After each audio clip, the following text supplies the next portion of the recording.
Good evening. This is Micaiah Jackson, the JFk Report. We're out here in Mesa, Arizona, and I'm standing here next to Honorable Mr. Jeff Zink, running for Congressional District 7 here in Phoenix, Arizona. How you doing, Jeff? I'm doing well. I just got through emceeing Mark Fincham's fundraiser here. Hopefully he enjoyed it, and we get a lot of people that donate and try to help him. He's a gentleman that really is trying to do something for the American people and for the Arizona people with doing watermarks and making sure that the laws are followed. That's going to be so important moving forward, because if we don't follow the laws, if we're not people of the law, then we're going to have nothing but chaos. And pretty much that's what we've got going with this administration. I could not agree with you more right there. There's a lot of chaos going on. I mean, Mark Finchman, he's an honorable man, and I'm going to be voting for him for Secretary of State here in Arizona. We need to get Katie Hobbs out of there. We need to fix these John McCain rhinos out of Arizona. The radical left has gone unhinged. I've been assaulted twice now at the state capitol by 2 radical Marxists, and they're not going to do anything about it. It's time for law and order to be restored, and this is the type of gentleman right here that's going to push that America First agenda. Absolutely. One of the things on my platform is faith, family, and freedoms. You know, faith is first. As an ordained minister, while I was in sports medicine for 35 years and I saw lots of injuries and stuff, every time somebody got hurt, we had prayer that took place. Anytime we have a sporting event, we had prayer. Now what's happened is that they've taken out prayer, they've taken out God, and we wonder why hell has come after everything that has happened.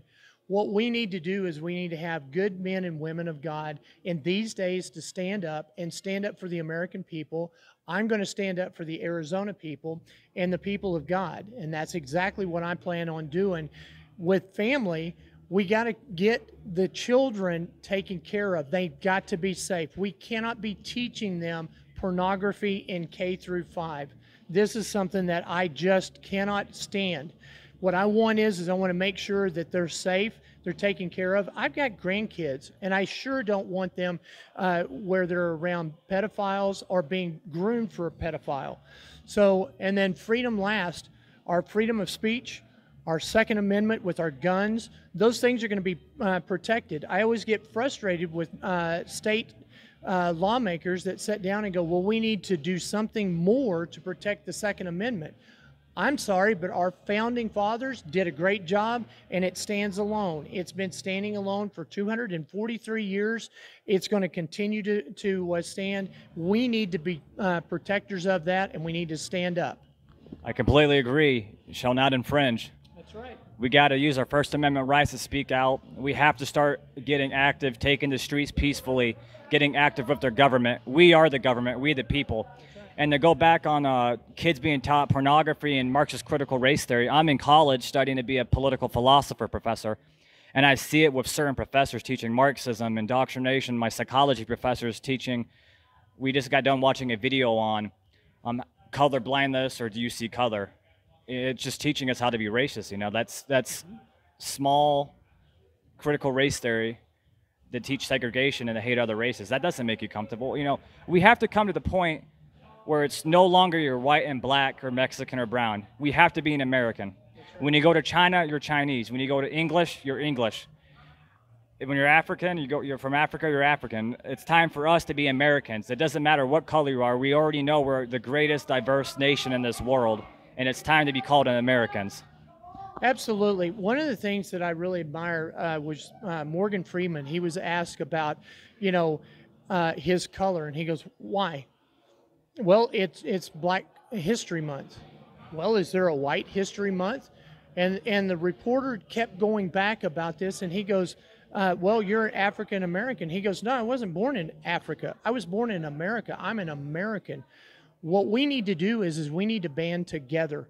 We are all, and I hate to break it to certain people, but guess what? We come from 3 men off of a boat from the Great Flood.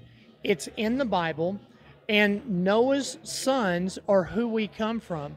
We have all the genetic material, and all of us are brothers and sisters.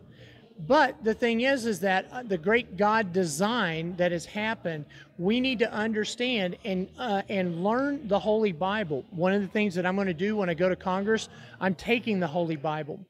Everything that I'm going to do there is going to be, especially with bills, are going to have the verses in the Bible in there. That's exactly, if you read our Constitution, God is in all of these. It talks about faith. It talks about the life, liberty, and the pursuit of happiness. It doesn't say that we're supposed to be happy. It says that we're to pursue that. And what does that mean? That means different for different people. So I want us to have all of our freedoms, and with faith starting first, then what we'll be able to do is protect our families. And then with that, if somebody wants to infringe on our rights, we have the Second Amendment. That's why I will never, ever go against our Second Amendment. I make sure that everybody else is able to carry if they want to. And it boils down to, we have rights. That's what I want. Amen. And those rights come from God, not the government. Read the Declaration of Independence. We have a Bill of Rights. We love our country. We love every American here. We're done with the political dividing. It's time to put America first and save America and put President Donald Trump back into office. God bless. It was nice talking to you, Jeff. Nice talking to you too, Mackenzie. Thank you. So much. Yep, thank you. You bet. Oh, yeah. Good job tonight.